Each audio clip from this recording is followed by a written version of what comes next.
Hello students, welcome back to the channel. I hope you all are good and doing great in your academics. So students, जैसा कि हम जानते हैं कि हमारा करंट चैप्टर जो चल रहा है that is chemical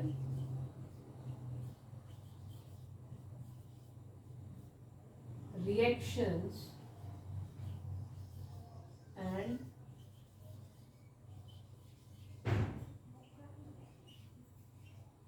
equations. This is our current running chapter. So students, हमने जो है वो पहले लेक्चर में चेंज पढ़ा, physical change, chemical change detail में पढ़ा, केमिकल रिएक्शन और उसके टाइप्स कवर किए। फिर सेकेंड लेक्चर में हमने जो है वो बैलेंस्ड रिएक्शन और अनबैलेंस्ड रिएक्शन देखी और कैसे हम अनबैलेंस्ड या स्केलेटल केमिकल इक्वेशन को बैलेंस्ड बना सकते हैं, यानी बैलेंसिंग के सारे तरीके हमने देखे। उसमें मैंने आपको कुछ होमवर्क क्वेश्चंस भी दिए थे।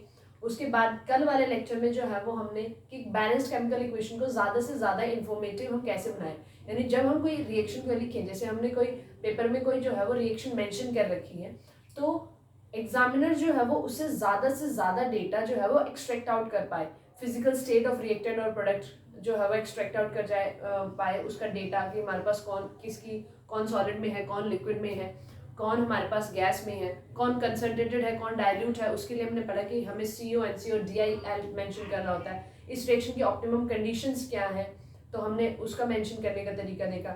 इस रिएक्शन में हीट चेंज कैसे हो रहा है, एक्सोथर्मिक है या एंडोथर्मिक है, हमने उसका रिप्रेजेंटेशन देखा।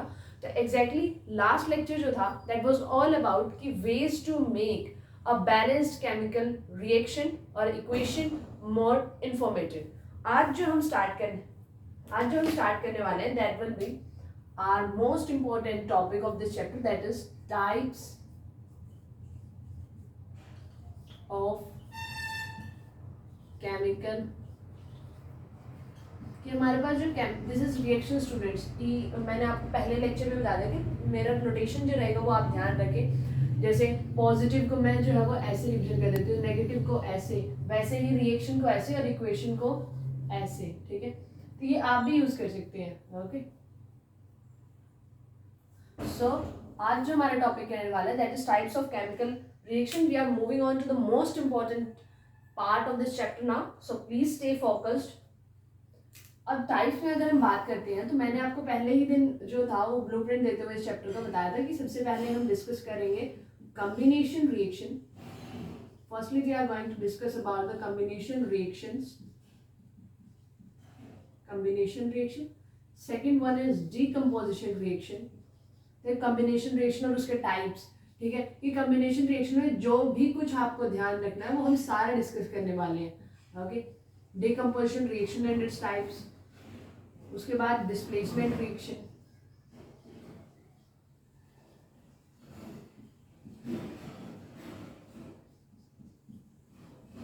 Next is double displacement reaction. D displacement को ऐसे DISP डॉट, ठीक है, डिस्प्लेसमेंट, डबल डिस्प्लेसमेंट रिएक्शन। उसके बाद जो है दिस इज रिएक्शन। उसके बाद हम जो है वो मूव ऑन करेंगे किस पे। और अब देखो एंडोथर्मिक और एक्सोथर्मिक, हालांकि मैंने आपको जो लास्ट लेक्चर में बता दिए थे केमिकल रिएक्शन जो है वो बेस्ड ऑन कि हमारे पास जो है वो केमिकल रिएक्शन में किस किस तरह से हीट चेंज हो रहा है, हीट रिलीज हो रही है, एब्जॉर्ब हो रही है, उस बेसिस पर दो तरह के होते हैं, एंडोथर्मिक, एक्सोथर्मिक। लेकिन वहां मैंने बताया था कि सारे डिकम्पोजिशन रिएक्शन ऐसे एंडोथर्मिक होते हैं, कंबशन रिएक्शन एक्सोथर्मिक होते हैं। तो इन सभी के बाद बेसिक है, उसके बाद ऑक्सीडेशन रिडक्शन रहेंगे, उनका जो है वो एग्जैक्टली एक्सोथर्मिक और एंडोथर्मिक से ज़्यादा कोई रिलेशन नहीं है। इसलिए इन तीनों के बाद जो है, इन तीनों को डिस्कस करने के बाद जो है वो हम यहाँ जो है वो एक सेशन या फिर हल्का सा डिस्कशन, जैसे कल मैंने आपको जो है वो बस ये बताया था heat is release in this reaction, heat is release as a product के तौर पर हमारे पास रिलीज होते हैं एक्सोथर्मिक रिएक्शन में। अब इन चारों को डिस्कस करने के बाद हम उनके प्रॉपर एग्जाम्पल्स के साथ उनकी डेफिनेशन, यानी उनको डिफाइन कैसे करेंगे अगर आ जाता है, उनके क्या क्या एग्जाम्पल्स हैं, उनके रिएक्शंस क्या क्या हैं, वो पूरा जो है वो डिटेल में डिस्कस करने वाले हैं। ताकि जैसे एक्सोथर्मिक रिएक्शन जो होती है ना, उसका एग्जाम्पल है हमारे पास कंबशन रिएक्शन, ओके। जैसे एंडोथर्मिक रिएक्शन होता है उसका एग्जाम्पल है हमारे पास सारी डिकम्पोजिशन रिएक्शन। तो पहले डिकम्पोजिशन डिस्कस कर लेते हैं, उसके बाद जो है वो हम डिटेल में एंडोथर्मिक और एक्सोथर्मिक पे चलेंगे, ओके।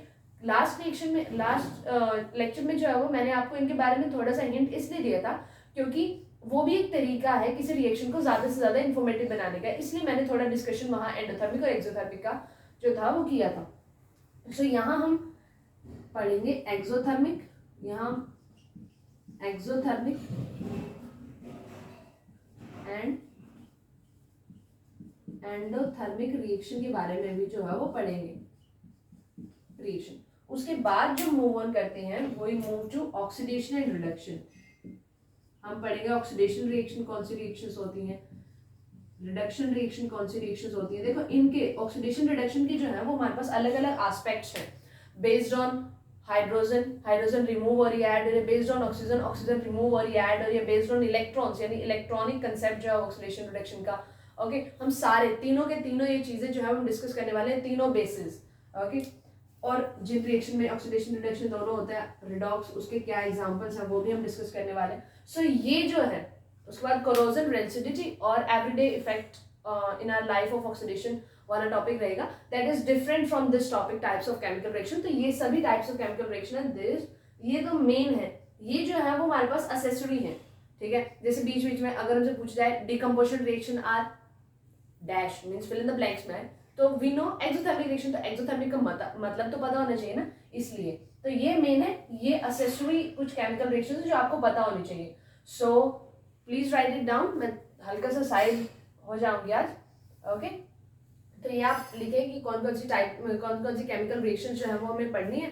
उसके बाद मैं जो है वो we move on to next our first chemical reaction, that is combination reaction. Okay I hope आपने स्क्रीनशॉट ले लिया होगा। So types of chemical reaction में, टाइप्स ऑफ केमिकल रिएक्शन में सबसे पहला जो हमारे पास टाइप है, सबसे पहला टाइप जो है वो है हमारे पास कॉम्बिनेशन रिएक्शन।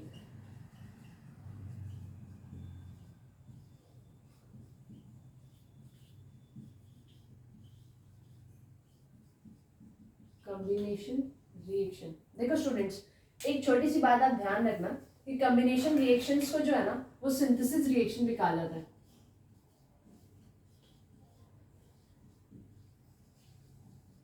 अब देखो थोड़ा सा डिस्कशन कर लेते हैं कि सिंथेसिस रिएक्शन का। देखो सिंथेसिस का मतलब होता है बनना, आप सब जानते हैं सिंथेसिस का मतलब होता है कि कुछ ना कुछ बन रहा है। देखो कुछ ना कुछ तो हर रिएक्शन में बन रहा है, जैसे ये है, ये हमारे पास डिकम्पोजिशन का एग्जाम्पल है, बन तो यहाँ भी कुछ रहा है, यानी हर रिएक्शन में डेफिनेटली हमारे पास कुछ ना कुछ तो बन रहा है ना। देखो सिंथेसिस का मतलब है, मैं क्या कहना चाहती हूँ बेसिकली कि सिंथेसिस का मतलब क्या होता है बनना, और रिएक्शन प्रोसीड होते क्या हो रहा होता है, रिएक्टेंट टू प्रोडक्ट जारी होते हैं, रिएक्टेंट से कन्वर्ट होकर प्रोडक्ट बन रहा होता है, यानी कि बन तो हर रिएक्शन में कुछ ना कुछ रहा ही है ना। तो हम डिकम्पोजिशन को, डिस्प्लेसमेंट को, डबल डिस्प्लेसमेंट को, ऑक्सीडेशन रिडक्शन, इन्हें सिंथेसिस क्यों नहीं कहते। तो ध्यान रखना स्टूडेंट्स, सिंथेसिस टर्म जो है वो कॉम्बिनेशन रिएक्शन के लिए ही है, इसलिए मैं बता रही हूँ कि आपको कहीं ये ना है कि हाँ हम डिकम्पोजिशन को भी सिंथेसिस कह सकते हैं, क्योंकि सिंथेसिस का मतलब होता है बनाना, और बन तो हर रिएक्शन में प्रोडक्ट रहा ही है, चाहे वो कोई सी भी रिएक्शन हम ले लें, तो हम बाकी को भी सिंथेसिस रिएक्शन कह रहे हैं। नहीं, यहाँ सिंथेसिस एज अ मिसनॉमर यूज हुआ है, यानी कोई ऐसा टर्म जो स्पेसिफाइड दूसरों के लिए भी हो सकता है, लेकिन ध्यान रखना सिंथेसिस रिएक्शन जो है वो कॉम्बिनेशन रिएक्शन का ही सिनोनिम है। हम डीकम्पोजिशन को सिंथेसिस रिएक्शन नहीं कहते, डबल डिस्प्लेसमेंट को नहीं कहते, डिस्प्लेसमेंट को नहीं कह सकते, oxidation reduction, no, only combination reaction को ही सिंथेसिस रिएक्शन जो है वो कहा जाएगा। ओके ध्यान रखना कि हमारे पास ये आपस में सिनोनिम है। अगर कॉम्बिनेशन रिएक्शन, देखो ऐसे आए डिफाइन कॉम्बिनेशन रिएक्शन आप कर सकते हैं, अगर आए डिफाइन सिंथेसिस रिएक्शन तो आप डिस्प्लेसमेंट की, डबल डिस्प्लेसमेंट की, ऑक्सीडेशन रिडक्शन की डेफिनेशन लिखेंगे, you will write the definition of the combination reaction. Okay अगर क्वेश्चन आता है कि आप डिफाइन कीजिए सिंथेसिस रिएक्शन को, तो you will write the definition of combination reaction there also.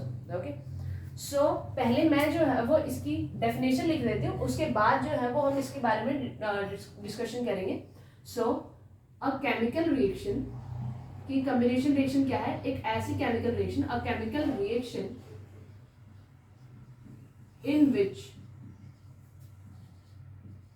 which two or more reactants, two or more substances,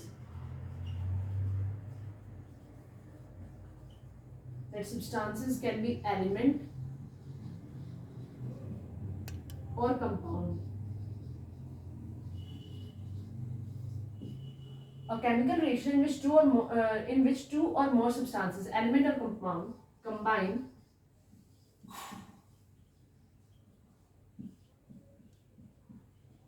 to form a single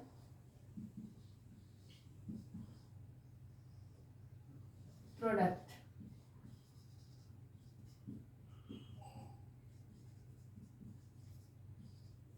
Is called a combination.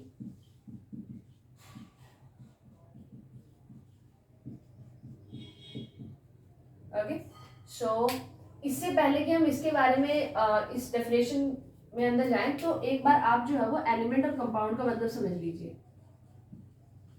Element and this is compound.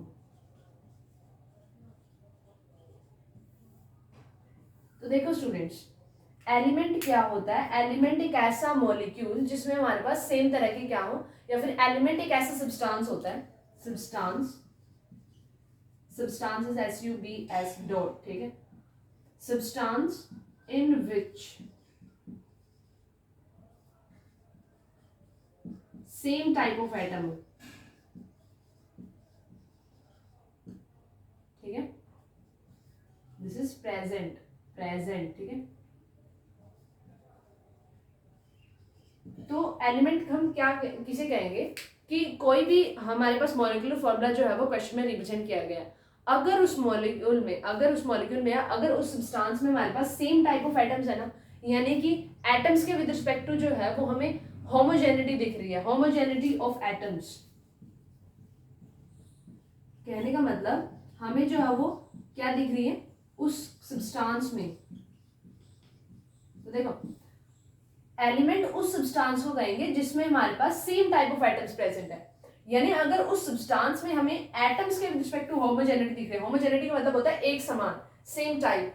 तो अगर atoms के with respect to homogeneity दिख रही है वो element है. जैसे मैं लिखूं H2, ये हमारे पास एक सब्सटेंस है, उसमें एटम्स देखो, एटम्स कितने तरह के हैं. हमें नंबर से नहीं मतलब स्टूडेंट्स, हमें तरह से यानी कितने टाइप के हैं. तो यहाँ देखो, दोनों के दो एटम्स हैं और दोनों के दोनों हमारे पास हाइड्रोजन के हैं. ओके, तो इसका मतलब ये क्या है, एक एलिमेंट है. मैं लिखूं O2.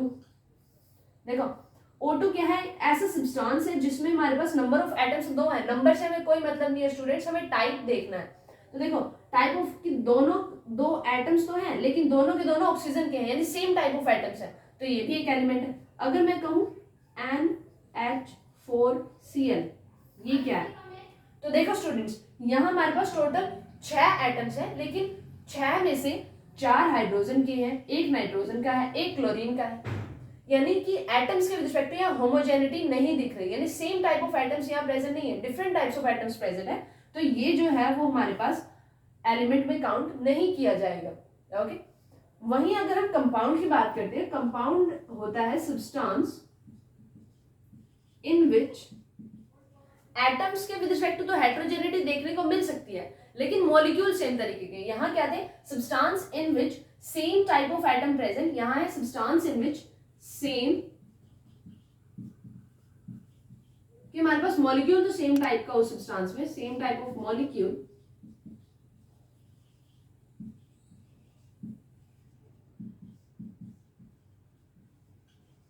बट डिफरेंट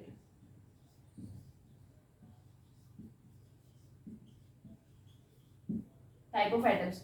यानी कंपाउंड एक ऐसा सब्सटेंस होगा, जिसमें हमारे पास मॉलिक्यूल तो सेम टाइप के होंगे सारे, यानी मॉलिक्यूल के विद रिस्पेक्ट टू क्या है, होमोजेनिटी है, लेकिन एटम्स डिफरेंट तरीके के होंगे. यानी हेटेरोजेनिटी देखने मिलेगी एटम्स में. क्या हेटेरोजेनिटी?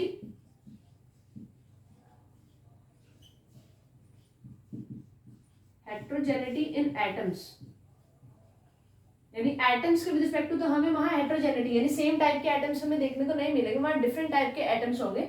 और होमोजेनिटी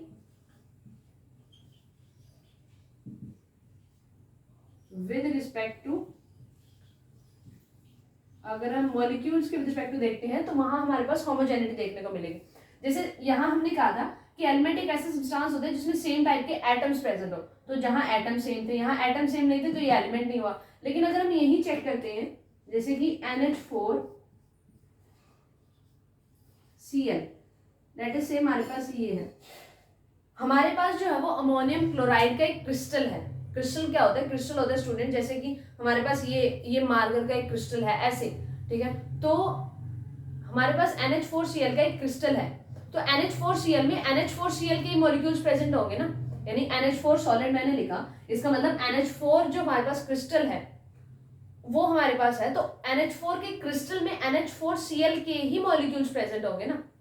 अमोनियम क्लोराइड के क्रिस्टल में डेफिनेटली इट्स कॉमन सी बात है कि अमोनियम क्लोराइड के क्रिस्टल में अमोनियम क्लोराइड के मॉलिक्यूल्स ही प्रेजेंट होंगे। कहने का मतलब यहाँ जो है वो मॉलिक्यूल्स के रिस्पेक्ट टू द होमोजेनिटी है, लेकिन अगर एक मॉलिक्यूल में हम देखते हैं तो वहां हमारे पास एटम्स के रिस्पेक्ट टू क्या है? हेट्रोजेनिटी है। यानी कि कंपाउंड क्या होगा? कंपाउंड में क्या होगा? कंपाउंड में हमारे पास कुछ सब्सटेंस कोई हमें गिवन होगा, उसे हमें कैसे सोचना है कि हमारे पास जैसे NH4Cl, या अब मैं H2O ले लेती हूँ, जैसे H2O लिक्विड। तो जैसे हम पानी पीते हैं, हमने एक ग्लास पानी लिया, तो उसमें ऐसा तो है नहीं एक ही मॉलिक्यूल होगा वाटर का, डेफिनेटली नॉट। तो एक ग्लास पानी में हमारे पास काफी जो है वो पानी के मॉलिक्यूल्स होंगे। अब ऐसे तो हम डिफाइन नहीं करते हैं, तो कहते हैं कि एक गिलास पानी है, उसके अंदर पानी ही है। तो वाटर में वाटर के ही मॉलिक्यूल्स हैं, यानी कि मॉलिक्यूल्स के विद रिस्पेक्ट टू होमोजेनिटी है। लेकिन अगर एक मॉलिक्यूल देखा जाए तो उसमें हमारे पास एटम्स के विद रिस्पेक्ट टू क्या है? हेट्रोजेनिटी है। यानी एक मॉलिक्यूल में एटम्स हमारे पास अलग अलग है। तो देखो यहाँ 3 एटम्स है, उसमें से 2 हाइड्रोजन के, एक किसका? ऑक्सीजन का, तो होगी ना हेट्रोजेनिटी। तो हमें कंपाउंड के लिए सिंपली क्या देखना है? कंपाउंड के लिए हमें सिंपली देखना है कि एक मॉलिक्यूल में डिफरेंट डिफरेंट एटम्स होने चाहिए। एक मॉलिक्यूल में अगर सेम तरह के एटम्स है एलिमेंट, एक मॉलिक्यूल में अगर डिफरेंट तरह के एटम्स है तो वो हमारे पास क्या होगा? कंपाउंड। आई होप आपको ये क्लियर हो रहा होगा। ओके, सो अब हम जो है इसकी स्टेटमेंट में चलते हैं। नोट डाउन तो कर ही लिया होगा आपने। देखो ये क्या कहते हैं, एक सबसे पहले केमिकल कॉम्बिनेशन रिएक्शन और सिंथेसिस रिएक्शन, दे आर एक दूसरे के सिनोनिम्स है। वो एक ऐसी केमिकल रिएक्शन जिसमें 2 या 2 से ज्यादा कंपाउंड्स, 2 या 2 से ज्यादा सब्सटेंसेस मैंने लिखे हैं, मिलते हैं to form a single product. देखो स्टूडेंट्स, कॉम्बिनेशन रिएक्शन के नाम से ही क्लियर हो रहा है, कॉम्बिनेशन का मतलब कंबाइन। अब कंबाइन होने के लिए एटलीस्ट 2, देखो एक कंपाउंड ऐसे तो है नहीं, एक कंपाउंड से ही दूसरा प्रोडक्ट बन गया, उसे हम कॉम्बिनेशन के लिए कम से कम, ये तो आप जानते हो, कॉम्बिनेशन के लिए कम से कम 2 चीजें तो रिक्वायर्ड होंगी ना। तो इसलिए हम कह सकते हैं कि कॉम्बिनेशन रिएक्शन की जो प्रक्रिया है वो कम से कम 2 रिएक्टेंट्स के साथ होगी। यानी कि कॉम्बिनेशन रिएक्शन में कम से कम 2 रिएक्टेंट तो होने चाहिए, 2 से ज्यादा भी हो सकते हैं। तो here it is written a chemical reaction in which 2 or more substances okay combine to form a single product। तो हमारे पास क्या है, अब पहचानेंगे कैसे इसे? जैसे कॉम्बिनेशन और कॉम्बिनेशन रिएक्शन, अगर कोई एग्जांपल गिवन है और कहा जा रहा है ये कौन सी रिएक्शन है, तो पहचानेंगे कैसे कि हमारे पास एटलीस्ट हमारे पास क्या होंगे, यहाँ क्या होगा, थोड़ा सा मैं आपको हिंट दे देती हूँ, एटलीस्ट 2 रिएक्टेंट होने चाहिए, यानी कम से कम हमारे पास दो सब्सटेंसेस रिएक्टेंट साइड तो पक्का होने चाहिए। तो एटलीस्ट 2 रिएक्टेंट, और मस्ट है कि सिंगल प्रोडक्ट हो। ओके, तो कॉम्बिनेशन रिएक्शन का क्या है कि हमारे पास रिएक्टेंट, ये एक रिएक्टेंट, ये हमारे पास जो है वो दूसरा रिएक्टेंट, दूसरे रिएक्टेंट का मतलब मैं ये कह रही हूँ ये रिएक्टेंट डैश, यानी ऐसा नहीं है हमारे पास सेम रिएक्टेंट डैश, यानी ये एक रिएक्टेंट, ये दूसरा रिएक्टेंट अलग अलग, और प्रोडक्ट एक। अब रिएक्टेंट जो है वो उससे ज्यादा भी हो सकते हैं, एटलीस्ट की बात की है ना मैंने। तो कॉम्बिनेशन रिएक्शन क्या है? कॉम्बिनेशन रिएक्शन एक ऐसी रिएक्शन होती है जिसमें 2 या 2 से ज्यादा कंपाउंड, 2 या 2 से ज्यादा सब्सटेंसेस जो हैं, अब मैं कंपाउंड्स कहते कहते बार बार क्यों रुक जाती हूँ, क्योंकि इसी के बेसिस पर इसके टाइप्स हैं, तो हम देखेंगे उसे। इससे पहले आप ये देखो कि कॉम्बिनेशन रिएक्शन क्या है। कॉम्बिनेशन रिएक्शन उस केमिकल रिएक्शन को कहते हैं जिसमें 2 या 2 से ज्यादा सब्सटेंसेस मिलकर कंबाइन होकर जो है वो क्या बनाते हैं, एक सिंगल प्रोडक्ट का फॉर्मेशन करते हैं। तो आप पहचानेंगे कैसे कि हमारे पास एक कॉम्बिनेशन रिएक्शन है, तो एटलीस्ट हमारे पास रिएक्टेंट साइड कम से कम 2 सब्सटेंसेस होने चाहिए, कम से कम 2, ज्यादा कितने भी हो सकते हैं, और प्रोडक्ट साइड हमारे पास सिर्फ एक ही सब्सटेंस होना चाहिए। कैसे पहचानेंगे? रिएक्टेंट साइड कम से कम 2 सब्सटेंसेस होने चाहिए, 2 से ज्यादा भी हो सकते हैं, और प्रोडक्ट साइड सिर्फ एक ही सब्सटेंस जो है वो होना चाहिए, ओनली एंड ओनली वन। अब देखो स्टूडेंट्स, कई बार जो है वो हमारे पास प्रोडक्ट साइड हीट भी लिखी जाती है, तो हीट तो एक एनर्जी है ना, वो तो रिलीज हो जाएगी, यानी हीट तो क्या है, हीट तो एक एनर्जी की फॉर्म है ना, वो तो रिलीज हो जाएगी। तो ये भी अगर सिंपली प्रोडक्ट लिखा है तब भी हमारे पास सिंगल प्रोडक्ट है, यानी कि हमारे पास कैसी रिएक्शन है, कॉम्बिनेशन रिएक्शन। अगर प्रोडक्ट के साथ कई बार हीट भी लिखा रहता है, जैसे हम एग्जांपल में भी डिस्कस करेंगे, तो इसका मतलब नहीं है कि ये दो प्रोडक्ट हो गए तो कॉम्बिनेशन नहीं रही। हीट तो एनर्जी है, वो तो रिलीज हो जाए, वो तो मीन्स एटमोस्फेयर में चली जाएगी ना, तो इसलिए आप इसे भी कॉम्बिनेशन रिएक्शन ही मानेंगे। तो कॉम्बिनेशन रिएक्शन क्या होती है, एक ऐसी केमिकल रिएक्शन जिसमें दो या दो से ज्यादा सब्सटेंसेस मिलकर एक सिंगल प्रोडक्ट का फॉर्मेशन करते हैं, that is a combination reaction. कैसे पहचानी जाती है कि हमारे पास ये कॉम्बिनेशन रिएक्शन है, तो कम से कम दो रिएक्टेंट होने चाहिए और हमारे पास सिंगल प्रोडक्ट होना चाहिए। कम से कम दो रिएक्टेंट और सिंगल प्रोडक्ट। अब कम से कम दो, क्योंकि कॉम्बिनेशन के लिए कम से कम दो चीजें तो रिक्वायर्ड होंगी, दो सब्सटेंसेस तो रिक्वायर्ड होंगे, ज्यादा हमारे पास कितने भी हो सकते हैं। So moving on to next कि हमारे पास कॉम्बिनेशन रिएक्शन के टाइप्स कितने हैं, तो इसके इस बेसिस पर जैसे मैंने यहाँ लिखा है, इन विच टू और मोर सब्सटेंसेस, एलिमेंट और कंपाउंड, इसी बेसिस पर हमारे पास तीन तरह के होते हैं, combination reaction.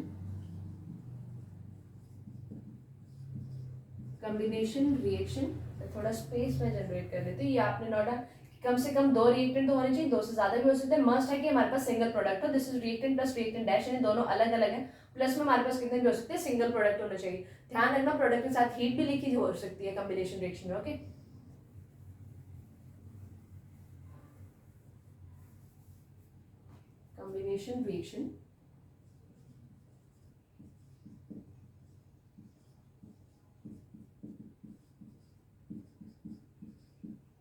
Combination reaction between,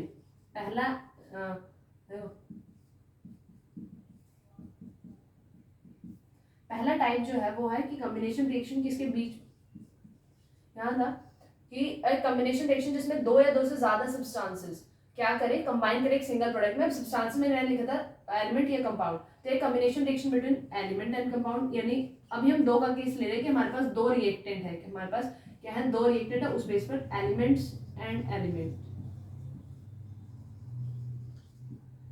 combination reaction between element and elements, और इसलिए हम इसे कह सकते हैं बिटवीन एलिमेंट्स।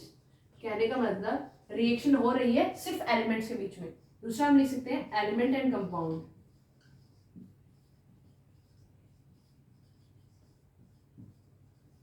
तीसरा हम लिख सकते हैं compound and compound, between compound and compound, या फिर हम लिख सकते हैं बिटवीन एलिमेंट्स। देखो बिटवीन एलिमेंट्स का मतलब यही होगा ना कि हमारे पास एलिमेंट और एलिमेंट है, वैसे ही हम इसे लिख सकते हैं बिटवीन कंपाउंड, यानी इसका मतलब ये होगा कि हमारे पास कंपाउंड और कंपाउंड है, ओके। सो क्या है, कॉम्बिनेशन रिएक्शन एक ऐसी केमिकल रिएक्शन है जिसमें दो या दो से ज्यादा सब्सटेंसेस जो है वो इन्वॉल्व होते हैं, यानी दो से रिएक्ट करके एक सिंगल प्रोडक्ट का फॉर्मेशन करती हैं। अब वो सब्सटेंसेस क्या है, एलिमेंट है या कंपाउंड है, उसी बेसिस पर हमारे पास कॉम्बिनेशन रिएक्शन तीन तरह की होती है। अभी हम दो रिएक्टेंट का केस ले रहे हैं, तो देखो कॉम्बिनेशन रिएक्शन, अगर कॉम्बिनेशन रिएक्शन में दो रिएक्टेंट्स हैं, दोनों के दोनों रिएक्टेंट्स हमारे पास एलिमेंट्स हैं, तो वो हो जाएगी पहले की combination reaction between element and elements और बिटवीन एलिमेंट्स, उसी का सेम है दोनों, ठीक है। उसके बाद है कि अगर उन दो रिएक्टेंट्स में से एक तो एलिमेंट है और दूसरा रिएक्टेंट हमारे पास कंपाउंड है, तो वो सेकंड टाइप की हो जाएगी, element and compound.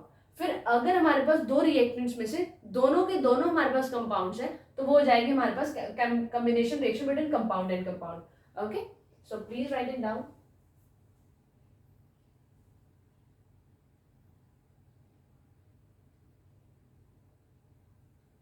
Okay, so moving on to the first combination reaction.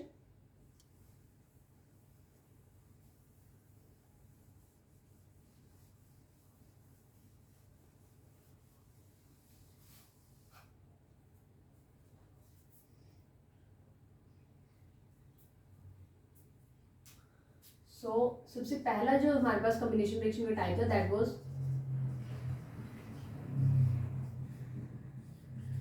combination reaction between element and element, कि हमारे पास कॉम्बिनेशन रिएक्शन में दो तो मस्ट है ना रिएक्टेंट, उन दो रिएक्टेंट्स में से दोनों के दोनों जो हो वो एलिमेंट हो, इसके एग्जाम्पल जस्ट हमें देखो इतना डिटेल में हालांकि जाने की जरूरत नहीं है, लेकिन फिर भी मैं आपको बता दूं तो एग्जाम्पल्स आप जरूर ध्यान में रख सकते हैं, टाइप भी आप ध्यान में रख सकते हैं। तो ऐसा नहीं है कि डेफिनेशन में लिखूं, इट्स डेफिनेशन सिंपल कि a chemical reaction means a combination reaction, इसके टाइप्स हम डिस्कस कर रहे हैं ना। तो एक a combination reaction in which both reactants are elements is combination reaction between element and element. यानी इसकी डेफिनेशन क्या होगी, it is combination reaction between element and element. कहने का मतलब हमारे पास दोनों के दोनों रिएक्टेंट्स हमारे पास क्या है, एलिमेंट्स है। तो इसकी डेफिनेशन सिंपली हो जाएगी a chemical reaction in which both reactants are elements. कहने का मतलब दोनों के दोनों रिएक्टेंट्स हमारे पास क्या हो, एलिमेंट हो, तो वो क्या हो जाएगी, that reaction is known as combination reaction between element and element. Okay, इसका एग्जांपल बस आप ध्यान रखें। एग्जांपल में जैसे H2 plus O2 to form, देखो प्रोडक्ट साइड वाले आप भूल जाओ, इसका क्लासिफिकेशन हम रिएक्टेंट साइड वाले से कर सकते हैं, ठीक है। तो क्लासिफिकेशन हमने किया ना कि element and element and element, element and compound and compound and compound. तो एलिमेंट एंड एलिमेंट में क्या है कि दोनों रिएक्टेंट्स जो हो वो एलिमेंट्स हो। देखो एलिमेंट्स के लिए मैंने आपको बताया था कि उस मॉलिक्यूल में हमारे पास एटम्स के रिस्पेक्ट टू होमोजेनिटी होनी चाहिए, यानी एटम्स सेम तरह के होने चाहिए। तो यहाँ दो एटम्स हैं दोनों हाइड्रोजन के, दो एटम्स हैं दोनों हाइड्रोजन के, दोनों ऑक्सीजन, दो एटम्स हैं दोनों ऑक्सीजन के। इसका मतलब दोनों के दोनों क्या है, एलिमेंट्स है। अगर दोनों के दोनों एलिमेंट्स है तो ये एक ऐसी कॉम्बिनेशन रिएक्शन, कॉम्बिनेशन यानी दो रिएक्टेंट और एक सिंगल प्रोडक्ट, कॉम्बिनेशन रिएक्शन तो है ना। और कैसे कौन सी है, बिटवीन एलिमेंट एंड एलिमेंट, इसको बैलेंस कर सकते हैं। ओके, सो ये इसका पहला एग्जांपल हो गया। दूसरा हम कर सकते हैं जैसे C plus O2 to form CO2, balance तो यही है। अब देखो ये जो है वो क्या है, हमारे पास कार्बन है, सिंगल एटम है, वो भी कार्बन का, दो एटम है दोनों ऑक्सीजन के, यानी यहाँ भी होमोजेनिटी है एटम्स के रिस्पेक्ट टू। तो ये भी हमारे पास क्या होगी, एलिमेंट एंड एलिमेंट वाले कॉम्बिनेशन रिएक्शन होगी। फिर हम कर सकते हैं जैसे N2, होप आपको दिख रहा होगा, N2 plus H2 to form 2NH3। यहाँ देखो दो एटम्स हैं दोनों नाइट्रोजन के, दो एटम्स हैं दोनों हाइड्रोजन के। ओके, सो यहाँ भी हमारे पास ये भी एलिमेंट हो गया, ये भी एलिमेंट हो गया। और कॉम्बिनेशन रिएक्शन कैसे पहचाने हैं, कम से कम दो रिएक्टेंट और एक सिंगल प्रोडक्ट होना चाहिए। तो ये कॉम्बिनेशन रिएक्शन है जिसमें हमारे पास एलिमेंट और एलिमेंट के बीच में क्या हो रही है, रिएक्शन हो रही है। Okay, moving on to the second type, please write it down. Second type is combination reaction between element and compound। क्या कि हमारे पास दो रिएक्टेंट्स में से एक एलिमेंट हो और दूसरा क्या हो, कंपाउंड हो। इसका एग्जांपल जो है वो हमारे पास क्या है, इसका एग्जांपल उसे हमें बेसिकली इसकी पूरी प्रोसेस है। तो इससे पहले आप मतलब इसमें दो रिएक्शंस आती हैं मेन, और वो आपको एग्जैक्टली बिल्कुल डिटेल में पढ़नी है, उनमें क्या क्या ऑब्जर्वेशंस होते हैं। सो पहले हम थर्ड टाइप पढ़ लेते हैं, combination reaction between compound and compound. Compound and compound का मतलब दो रिएक्टेंट्स में से दोनों के दोनों हमारे पास कंपाउंड होने चाहिए। ओके, जैसे इसका एग्जांपल जो है वो हो सकता है, एग्जांपल आप ध्यान रखें, जैसे carbon monoxide plus O2 to form carbon dioxide. देखो this is carbon dioxide, this is oxygen, and ये क्या है हमारे पास, सॉरी कंपाउंड, ये हो गया हमारे पास कंपाउंड। और यस सॉरी ये वाले जो थी, I am really sorry for that, वो हमारे पास जो थी वो कंपाउंड और कंपाउंड के बीच में, ये एलिमेंट और कंपाउंड के बीच में, सही sorry, between element and compound. वो जो आपको डिटेल में मैंने, that is between compound and compound, that is quicklime plus water. की क्विकलाइम को जब वाटर में ऐड किया जाता है वो हमारे पास रिएक्शन होती है, और क्विकलाइम और वाटर डेफिनेटली दोनों कंपाउंड है। सो यहाँ ये आएगा इसके example between element and compound, यानी दो रिएक्टेंट में से एक एलिमेंट होना चाहिए और दूसरा क्या होना चाहिए, कंपाउंड। उसमें है हमारे पास जैसे CO plus O2 to form CO2। देखो सिंगल प्रोडक्ट है, कम से कम दो रिएक्टेंट है, कॉम्बिनेशन रिएक्शन तो ये है, लेकिन देखो दो इनमें से एलिमेंट कौन सा, कंपाउंड कौन सा। देखो सबसे पहले इसे चेक करते हैं, दो एटम्स दोनों के दोनों हमारे पास ऑक्सीजन के, यानी ये तो क्या है, एलिमेंट है। अगर यहाँ देखा जाए तो दो एटम्स है, लेकिन एक कार्बन का एक ऑक्सीजन का। जहां मैंने कहा था कि एक मॉलिक्यूल में एटम्स के रिस्पेक्ट टू हेट्रोजेनिटी देखने को मिले तो वो क्या हो जाता है, कंपाउंड। तो ये हमारे पास कंपाउंड है। तो ये कैसी केमिकल कॉम्बिनेशन रिएक्शन होगी, तो एक ऐसी कॉम्बिनेशन रिएक्शन है जिसमें हमारे पास क्या कौन कौन रिएक्ट हो रहा है, element and compound. So this is the combination reaction between element and compound. दूसरा एग्जांपल में देख सकते हैं, देखो ये हमारे पास कार्बन मोनोऑक्साइड है, कार्बन मोनोऑक्साइड यानी एक oxygen, this is carbon dioxide यानी दो ऑक्सीजन। उसके बाद है जैसे NO plus O2 to form NO2, जैसे हमारे पास ये तो फिर से एलिमेंट हो गया, ये तो एलिमेंट है। अगर हम NO की बात करें तो दो आइटम्स हैं, दो में से एक नाइट्रोजन का और एक ऑक्सीजन का, तो ये क्या हो गया हमारे पास कंपाउंड हो गया। ठीक है, तो ये भी कैसी कॉम्बिनेशन रिएक्शन है, बिटवीन एलिमेंट एंड कंपाउंड। अब इसे जो हम इसका नाम है नाइट्रिक ऑक्साइड हम कह सकते हैं, या फिर नाइट्रोजन, जैसे ये कार्बन मोनोऑक्साइड है ना, वैसे ही इसे अभी हम लिख सकते हैं नाइट्रोजन मोनोऑक्साइड, इसे हम लिख सकते हैं nitrogen dioxide. Okay, so moving on to the most important type of combination reaction, that is between compound and compound. So please write it down.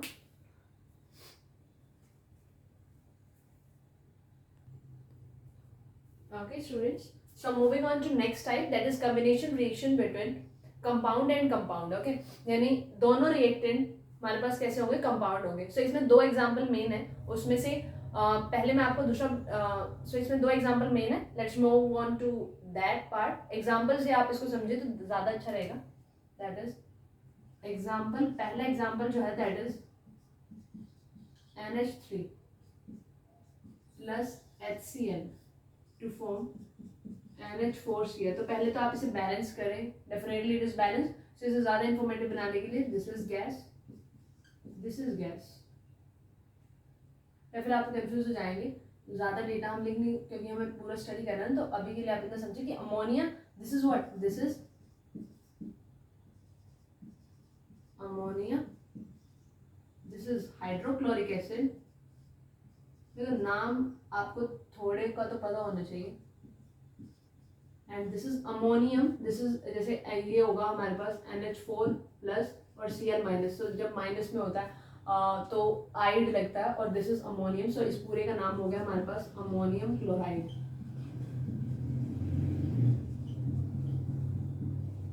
तो देखो स्टूडेंट्स, अगर मैं कहूँ जैसे ये अमोनिया है, अमोनिया में सारे मॉलिक्यूल्स अमोनिया के होंगे, मॉलिक्यूल के रिस्पेक्ट टू क्या है, होमोजेनिटी है। लेकिन एक अमोनिया के मॉलिक्यूल्स में 4 एटम्स हैं, लेकिन एटम्स में हेट्रोजेनिटी है, कहने का मतलब 3 हाइड्रोजन के हैं, 1 नाइट्रोजन का है। तो ये क्या हो गया हमारे पास, ये क्या हो गया कंपाउंड। ये क्या हो गया हमारे पास, मैं कंपाउंड को C से रिप्रेजेंट करें कंपाउंड। उसके बाद अगर हम देखें तो हाइड्रोक्लोरिक एसिड में, यानी हाइड्रोक्लोरिक एसिड काफी सारे हमने बॉटल में लिया, उसमें मॉलिक्यूल्स तो हाइड्रोक्लोरिक HCl के ही होंगे, लेकिन HCl के एक मॉलिक्यूल में हमारे पास 2 एटम्स हैं, दोनों हमारे पास एक हाइड्रोजन का है और एक क्लोरीन का है। इसका मतलब ये भी कंपाउंड हो गया। इसका मतलब कॉम्बिनेशन, और अब हम देखें कॉम्बिनेशन रिएक्शन है नहीं, तो कम से कम हमारे पास 2 रिएक्टेंट और सिंगल प्रोडक्ट, यानी कॉम्बिनेशन रिएक्शन है between compound and compound. Okay, अब देखो स्टूडेंट्स, कई बार ये इक्वेशन देखें, this is the example of this, नीचे लिखा रहता है कि this reaction that is between ammonia and HCl is used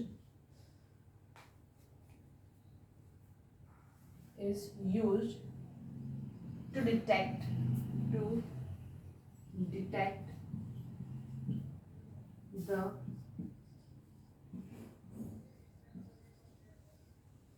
the presence of ammonia. क्यों? Because here white fumes are released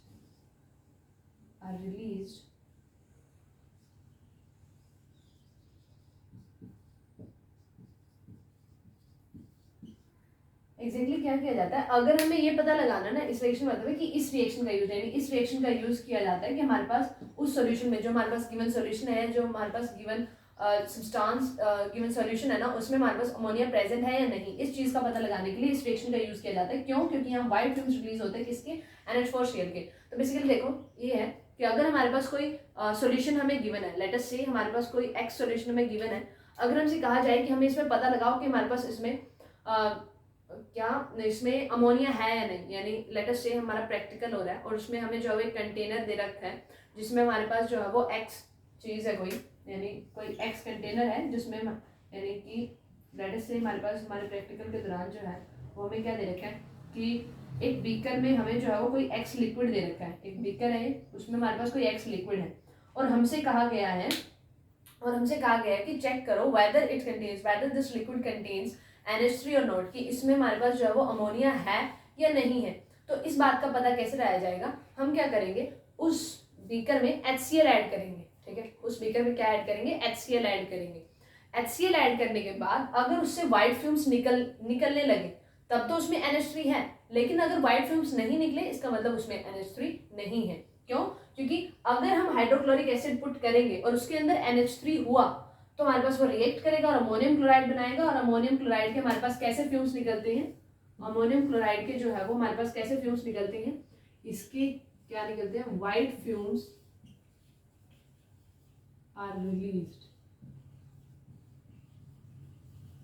white fumes are released. Okay, so this is all about this reaction. ये इस reaction के बारे में, इस particular reaction के बारे में कि कंपाउंड और कंपाउंड, ये कंपाउंड था, ये कंपाउंड था, क्यों? क्योंकि एक मॉलिक्यूल में हमें जो है वो एटम्स के रिस्पेक्ट टू हेटेरोजेनिटी, यानी एटम्स डिफरेंट तरीके के, तो ये भी कंपाउंड, ये भी कंपाउंड, ये पूरी कॉम्बिनेशन रिएक्शन थी। क्यों? क्योंकि एक सिंगल प्रोडक्ट था और कम से कम हमारे पास 2 रिएक्टेंट, तो ये कॉम्बिनेशन रिएक्शन है बिटवीन कंपाउंड एंड कंपाउंड। अब इस रिएक्शन का एक छोटी सी चीज आप ध्यान रखना कि इस रिएक्शन का यूज जो है वो किया जाता है कि टू चेक, यानी ये डिटेक्ट करने के लिए, पता लगाने के लिए कि हमारे पास जो कोई एक्स लिक्विड गिवन है या कोई एक्स सॉल्यूशन हमें गिवन है, कोई सॉल्यूशन हमें बीकर में दिया हुआ है, अगर हमें पता लगाना है कि उसमें हमारे पास NH3 प्रेजेंट है या नहीं, अमोनिया प्रेजेंट है या नहीं, तो इस रिएक्शन का यूज करेंगे। कैसे? कि लेट अस से कि हमारे पास यहाँ जो था वो NH3 था और यहाँ जो था हमने दूसरा कोई Y लिया, तो अगर हमसे पूछा जाए कि X और Y में से कौन सा, X और Y में से जो है वो X और Y हमारे पास 2 लिक्विड है, ये एक कंटेनर, ये दूसरा कंटेनर, इसमें X लिक्विड, इसमें Y लिक्विड, ठीक है। अगर हमसे कहा जाए कि पता लगाओ कि किसमें हमारे पास अमोनिया है, किसमें हमारे पास अमोनिया है, तो हम क्या करेंगे, दोनों में अमोनिया के टेस्ट के लिए, यहाँ लिखा है दिस रिएक्शन, इस रिएक्शन का यूज अमोनिया की प्रेजेंस को डिटेक्ट करने के लिए, हम दोनों में क्या ऐड करेंगे, हम दोनों में HCl ऐड करेंगे। HCl ऐड करने के बाद अगर उसमें से, अभी मैं ब्लैक से ड्रॉ कर रही हूँ क्योंकि व्हाइट ऑफकोर्स दिखेगा नहीं, तो HCl ऐड करने के बाद अगर उससे व्हाइट फ्यूम्स निकले, these are white fumes, these are what, these are white fumes, कहने का मतलब HCl ऐड करने के बाद अगर उस रिएक्शन, अगर उस बीकर से व्हाइट फ्यूम्स निकले तब तो यहाँ हमारे पास NH3 था, लेकिन अगर व्हाइट फ्यूम्स नहीं निकले तो यहाँ हमारे पास NH3 नहीं था। क्यों? क्योंकि अगर हम HCl ऐड करेंगे तो अमोनिया उसके साथ रिएक्ट करके अमोनियम क्लोराइड बनाएगा, जिसके व्हाइट फ्यूम्स जो हमारे पास रिलीज होते हैं। ओके, सो अगर व्हाइट फ्यूम रिलीज हो गए इसका मतलब अमोनिया था, जिसने हमारे पास HCl के साथ रिएक्शन करके NH4Cl बनाए, जिसके हमारे पास व्हाइट फ्यूम्स हमें अपीयर हुए। और अगर अमोनिया नहीं था तो व्हाइट फ्यूम्स नहीं रिलीज होंगे, रिएक्शन ही नहीं हुई तो व्हाइट फ्यूम्स मींस रिएक्शन ही नहीं हुई तो NH4Cl नहीं बना, रिएक्शन क्यों नहीं? क्योंकि NH3 एब्सेंट था। Okay, please write it down.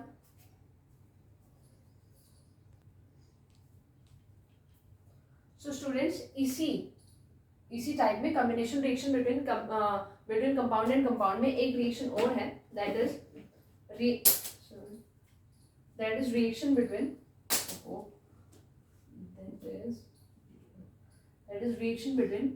CaO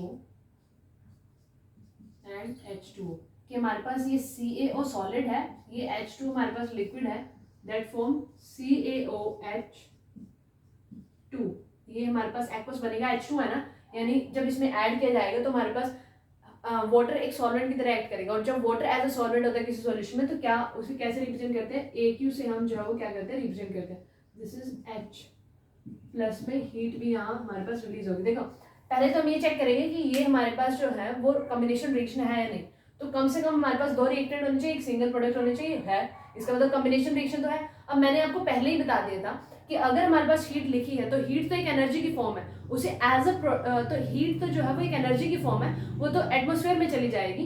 तो कहने का मतलब हीट को नेग्लेक्ट करके, यानी किसी भी एनर्जी फॉर्म को नेग्लेक्ट करके आपको नंबर ऑफ प्रोडक्ट देखना है, तो यहाँ हमारे पास ये भी बना है, ये हीट भी रिलीज हुई है, तो हीट को नेग्लेक्ट करके आपको नंबर ऑफ प्रोडक्ट, तो हीट को नेग्लेक्ट कर दिया तो नंबर ऑफ प्रोडक्ट कितने होंगे 1, तो हमारे पास एक कॉम्बिनेशन रिएक्शन तो है। उसके बाद कौन से टाइप की है, तो देखो ये CaO सॉलिड में, यानी CaOA के सॉलिड में सारे के सारे कैल्शियम ऑक्साइड के ही हमारे पास मॉलिक्यूल्स होंगे, ठीक है, लेकिन एक कैल्शियम ऑक्साइड के मॉलिक्यूल में एक कैल्शियम का एटम है और एक ऑक्सीजन का एटम है, यानी एटम्स के रिस्पेक्ट टू हेटेरोजेनिटी है, इसका मतलब ये क्या होगा, ये कंपाउंड होगा।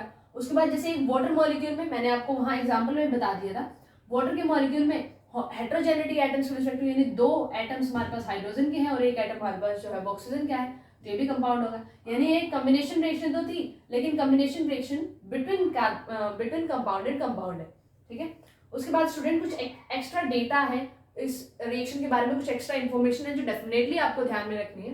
दैट इज कि जैसे हमारे पास है CaO है, तो CaO का दूसरा नाम होता है हमारे पास CaO को, वैसे देखो इसका जो मॉलिक्यूलर नेम होगा, this is calcium, this is oxygen, तो इसका जो मॉलिक्यूलर नेम होगा वो तो क्या होगा हमारे पास, इसका calcium oxide, calcium for Ca and oxide for O, तो इसका मॉलिक्यूलर नेम है, केमिकल नेम तो होगा केमिकल ऑक्साइड, लेकिन इसे कॉमनली जो है वो हम और क्या क्या कह सकते हैं, इसे हम क्विकलाइन कह सकते हैं, इसे हम क्विकलाइन कह सकते हैं, और इसे हम बर्न्ट लाइन भी कह सकते हैं, दिस इज बर्न्ट लाइन। तो ध्यान रखना CaO को calcium oxide as its chemical name, और क्विकलाइन और burnt lime as a common name हम इसे कह सकते हैं। उसके बाद ये जो है इसको क्या क्या हम कह सकते हैं, इसको हम इसको हम जो है वो क्या कहेंगे, स्लेग्ड लाइन, इसको क्या कहेंगे, इसको हम कहेंगे, जैसे एक क्विक लाइन था ना, CaO इज क्विक लाइन, वैसे ही CaOH2 जो है वो इसका एज केमिकल नेम क्या होगा, calcium hydroxide as chemical name, और इसके जो है वो कॉमन नेम क्या होगा, स्लेग्ड लाइन, स्लेग्ड लाइन, यानी कि क्विक लाइन से स्लेग्ड लाइन बना है। तो इस रिएक्शन को जो है, तो इस रिएक्शन का इसी वजह से एक नाम आ जाता है, हालांकि ये कॉमन सी एक रिएक्शन है, लेकिन सिंस हमारे पास ये क्विक लाइन था CaO, ये स्लेग्ड लाइन है CaOH2, तो इस रिएक्शन को कॉमनली हम जो है वो कह सकते हैं स्लेकिंग, कि ये रिएक्शन कैसी है, इस रिएक्शन का नाम है स्लेकिंग ऑफ लाइन।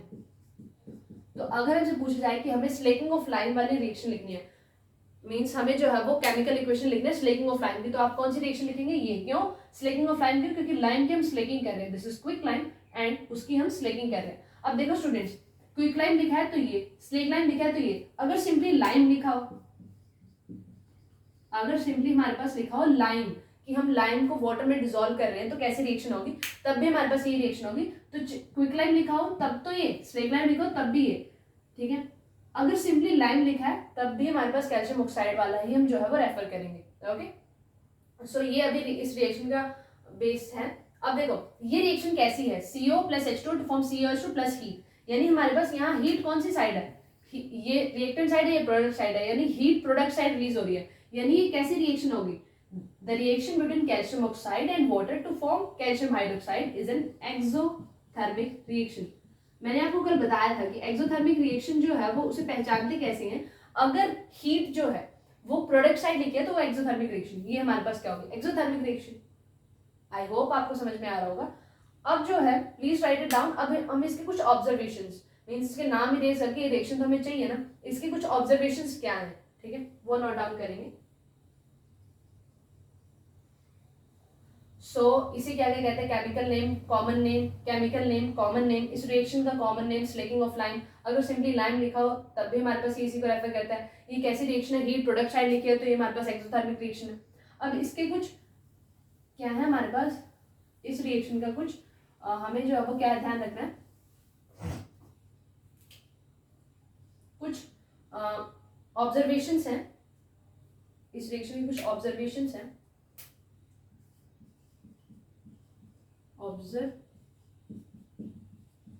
इस रिएक्शन के हमारे पास कुछ ऑब्जर्वेशंस हैं।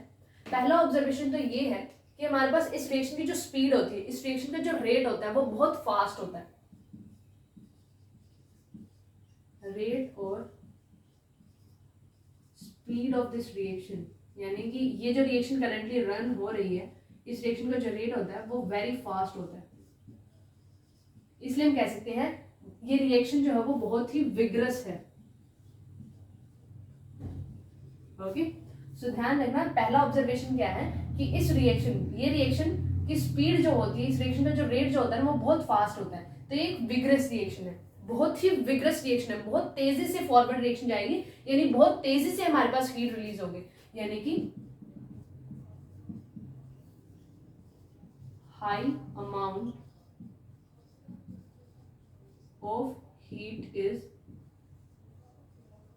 कहने का मतलब थोड़ी बहुत हीट नहीं, बहुत ज्यादा हीट जो है वो हमारे पास यहाँ पर रिलीज होते हैं, यानी this is very very exothermic. अब देखो हीट रिलीज होगी, अब हमारे पास रिएक्टेंट में क्या था, CaO और H2O, ठीक है। अब H2 हमारे पास लिक्विड फॉर्म में था, ज्यादा से ज्यादा हमारे पास इतनी ज्यादा हीट रिलीज होती है कि ये जो H2O लिक्विड था ना वो गैस में कन्वर्ट हो जाता है, यानी स्टीम में कन्वर्ट हो जाता है। कहने का मतलब इसकी वजह से, थर्ड पॉइंट है, due to such a high amount of, this is amount, ठीक है, amount of heat, the water, the liquid water जो था, the water turns into steam, producing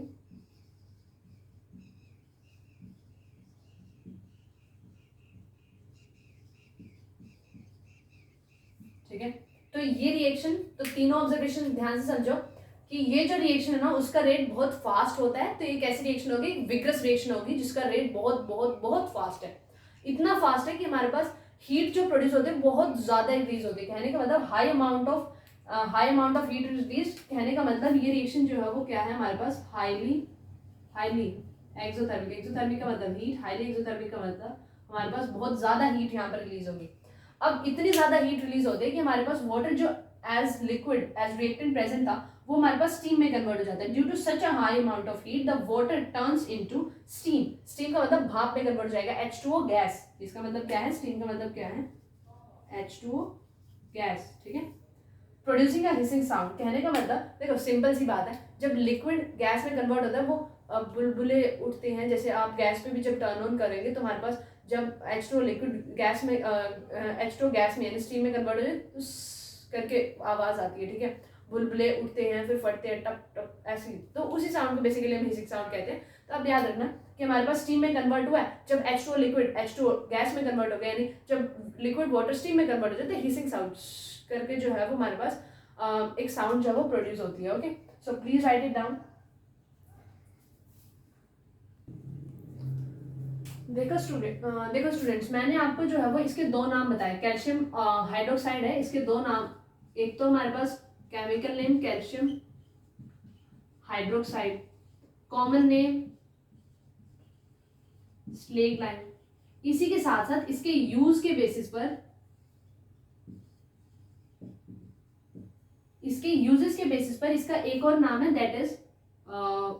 that is lime wash और वाइट वॉश। देखो ये इसका क्या था, केमिकल नेम था, ये इसका कॉमन नेम। उसी के साथ साथ कि ये किस किन पर्पसेस में यूज होता है, कैल्शियम हाइड्रोक्साइड का यूज किन किन पर्पसेस के लिए यूज किया जाता है। तो बेस्ड ऑन इट्स यूजेस इसका एक दो और नाम है, lime wash and white wash. देखो हम घरों में वाइट वॉशिंग कराते हैं तो उसमें एग्जैक्टली हम क्या करते हैं, तो ये तो आपको क्लियर होगा, calcium hydroxide, slaked lime, lime wash and white wash. तो ये इसका केमिकल नेम, ये इसका कॉमन नेम, और बेस्ड ऑन कि इसका यूजेस कहाँ कहाँ है तो इसका नाम है lime wash and white wash, ठीक है। तो देखो क्या होता है कि जब हम घर में वाइट वॉशिंग कराते हैं ना, जब हम घर में वाइट वॉशिंग कराते हैं तो वो क्या होता है, एक लिक्विड प्रिपेयर करते हैं। वो एग्जैक्टली क्या करते हैं, वाटर लेते हैं, उसमें कैल्शियम ऑक्साइड, वाटर लेते हैं उसमें कैल्शियम ऑक्साइड डालते हैं। उसके बाद हमारे पास क्या होता है, उसे मिक्स करते हैं तो क्या बनता है, एग्जैक्टली कैल्शियम हाइड्रोक्साइड बनता है। फिर उस लिक्विड वाटर को ऐसे दीवारों पर जो है वो फेंका जाता है। क्या फेंका जाता है, उस दीवारों पर फेंका जाता है। उसी से हमारे पास व्हाइट वॉशिंग होती है, उसी से हमारे पास जो है वो क्या होती है, व्हाइट वॉश होती है घर की। तो इसलिए इसे व्हाइट वॉश या लाइम वॉश भी कहा जाता है। ओके, अब एग्जैक्टली क्या होता है, वो लिक्विड तो नहीं रह सकता ना, यानी दीवारों पर वो लिक्विड तो नहीं रह सकता। तो कंटिन्यूसली जब उस पर जो है वो ये कैल्शियम हाइड्रोक्साइड जो है वो दीवारों पर डाला जाता है तो विद टाइम क्या होता है, कैल्शियम हाइड्रोक्साइड जो एक्वस फॉर्म में है, जो एक्वस फॉर्म में था यानी हमने प्रिपेयर किया था, तो वो जब दीवारों पे डाला जाता है तो वो हमारे पास एटमॉस्फेयर में जो CO2 प्रेजेंट है, हमारे एटमॉस्फेयर में 0.03% CO2 है ना, तो CO2 के साथ रिएक्ट करके क्या बनाता है, CO3 सॉलिड प्लस वाटर बनाता है, ठीक है। ये बनाता है, ये जो है वो हमारे पास एग्जैक्टली उस दीवार पर रिटेन रहती है। उस दीवार पर हमारे पास ये कैल्शियम कार्बोनेट जो है एग्जैक्टली रिटेन रहता है और H2O जो होता है वो इवेपोरेट हो जाता है। तो देखो स्टूडेंट, सिंपली अभी मैंने जो है वो क्या बताया कि इसका chemical name calcium hydroxide, common name slack lime, क्योंकि ये रिएक्शन क्या थी, स्लेकिंग ऑफ लाइम, ये हमारे पास लाइम था, स्लेकिंग ऑफ लाइम, यानी फाइनली हमारे पास जो नाम आएगा that will B slack lime, उसका कॉमन नेम। बेस्ड ऑन कि हमारे पास कैल्शियम हाइड्रोक्साइड जो एक्वा सॉल्यूशन है उसका यूजेस कहाँ किया जाता है, उस बेसिस पर हमारे पास इसके दो और नाम है, इसे लाइम वॉश भी कह सकते हैं और व्हाइट वॉश भी कह सकते हैं।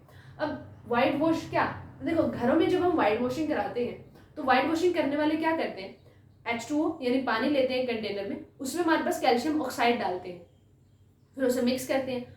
जब कैल्शियम ऑक्साइड और वाटर की रिएक्शन होगी तो क्या बनेगा, कैल्शियम हाइड्रोक्साइड बनेगा ना, क्या बनेगा, कैल्शियम हाइड्रोक्साइड बनेगा।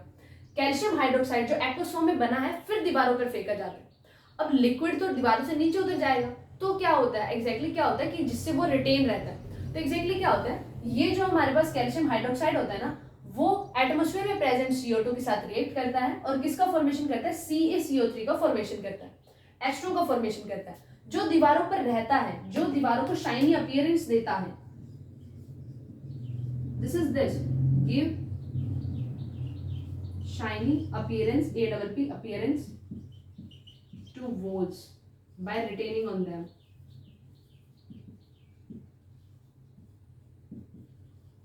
अब इस वाटर क्या क्या होगा जी, तो वाटर जो है वो तो हमारे पास एटमॉस्फेयर में इवेपोरेट हो जाएगा ना, जो CaCO3 है वो उन दीवारों पर रहेगा, यानी लिक्विड तो नहीं रहता। तो एग्जैक्टली इसने क्या किया, कैल्शियम हाइड्रोक्साइड ने H2O के साथ CO2 के साथ रिएक्ट किया और कैल्शियम कार्बोनेट बनाया, वो उन दीवारों पे रहेगा और इन दीवारों को शाइनी अपीयरेंस देगा। वही मैंने लिखा है give shiny appearance to walls, की वॉल्स को शाइनी अपीयरेंस देता है, चमकती हैं दीवारें। क्यों, क्योंकि उनके ऊपर अब क्या है, कैल्शियम हाइड्रोक्साइड नहीं है, कैल्शियम हाइड्रोक्साइड ने CO2 के साथ रिएक्ट करके CaCO3 बनाया। तो अब उन दीवारों पर व्हाइट वॉशिंग करने के बाद अब क्या है, कैल्शियम कार्बोनेट है। So give shiny appearance to wall by retaining on them, retaining यानी रहकर उनके ऊपर, ठीक है। अब देखो इसका नाम, दो नाम आप याद रख लो कि इसको जो है वो इसका केमिकल नेम तो क्या होगा, कैल्शियम कार्बोनेट। इसके कुछ कॉमन नेम है, देखो जैसे हमारे पास जो एग होता है ना, एग की जो शेल होती है वो इस कंपाउंड से बनी होती है, तो एग शेल इसे कह सकते हैं, इसे मार्बल भी कह सकते हैं, इसे चौक भी कह सकते हैं, ठीक है, इसे लाइमस्टोन भी कह सकते हैं, ओके। तो कैल्शियम कार्बोनेट तो इसका केमिकल नेम है, कॉमन नेम क्या है, मार्बल, चौक, लाइमस्टोन, मार्बल, चौक में हमारे पास कैल्शियम कार्बोनेट होता है, एग शेल जो हमारे पास एग अंडे की शेल होती है ना वो कैल्शियम कार्बोनेट बने होते हैं। तो कॉमन नेम आप ध्यान रखिएगा, CaO calcium oxide, CaO calcium oxide chemical name, CaOH2 calcium hydroxide chemical name, CaCO3 chemical name, calcium carbonate. उसके बाद अगर हम मूव ऑन कर देंगे कॉमन नेम पे, तो इसे सिंपली लाइम भी हम कह सकते हैं, क्विक लाइम भी कह सकते हैं, बर्ड लाइम भी कह सकते हैं, इसको हम स्लेक लाइम भी कह सकते हैं, ठीक है। इसको लाइम वॉश या व्हाइट वॉश भी कहा जा सकता है। उसके बाद CaCO3 को एग शेल, क्योंकि एग की जो शेल होती है ना वो इसी से बनी हुई होती है, मार्बल भी कह सकते हैं, चौक भी कह सकते हैं, लाइमस्टोन भी कह सकते हैं। तो इनके कॉमन नेम आप ध्यान रखिएगा। ये मैंने आपको बता दिया कि यूजेस क्या होता है, इसका यूजेस, क्योंकि यहाँ आया था कि बेस्ड ऑन इट्स यूजेस हम इसे लाइम वॉश और व्हाइट वॉश कहते हैं, क्योंकि इसका यूज जो है वो व्हाइट वॉशिंग के दौरान किया जाता है। एग्जैक्टली क्या होता है, ये CO2 के साथ रिएक्ट करेगा, यानी पहले वो क्या करते हैं, व्हाइट वॉशिंग करने वाले, मैं दोबारा से रिपीट कर रही हूँ, H2O एक कंटेनर में लेते हैं, उसमें कैल्शियम ऑक्साइड डालते हैं, उसके बाद क्या बनता है, कैल्शियम हाइड्रोक्साइड का फॉर्मेशन होता है। कैल्शियम हाइड्रोक्साइड के एक्वस सॉल्यूशन को वो दीवारों पर डालते हैं, फिर वो दीवारों पर जो हमारे पास एक्वस सॉल्यूशन होगा वो एटमॉस्फेयर में प्रेजेंट CO2 के साथ रिएक्ट करेगा, ये बनाएगा, ये एक्चुअली इन दीवारों पर रिटेन होगा और उन्हें शाइनी अपीयरेंस देगा। इसे हम क्या क्या कह सकते हैं, मैंने आपको केमिकल नेम भी बता दिए हैं और जो है वो क्या बता दिए, कॉमन नेम भी बता दिए हैं, तो आप कंफ्यूज नहीं होंगे, okay. So this is all about today. आज हमने कॉम्बिनेशन रिएक्शन जो है वो कंप्लीट कर दिया। नेक्स्ट रिएक्शन में हम जो है वो डीकम्पोजिशन रिएक्शन को इन डिटेल इन डेप्थ जो है वो कवर करने वाले हैं, with its types, with its all examples, that okay. I hope you like the lecture. If you like the lecture, do hit the like button. Please share with your friends and family, and do hit the like button, subscribe, turn on the bell notifications. I hope you like the lecture. Thank you.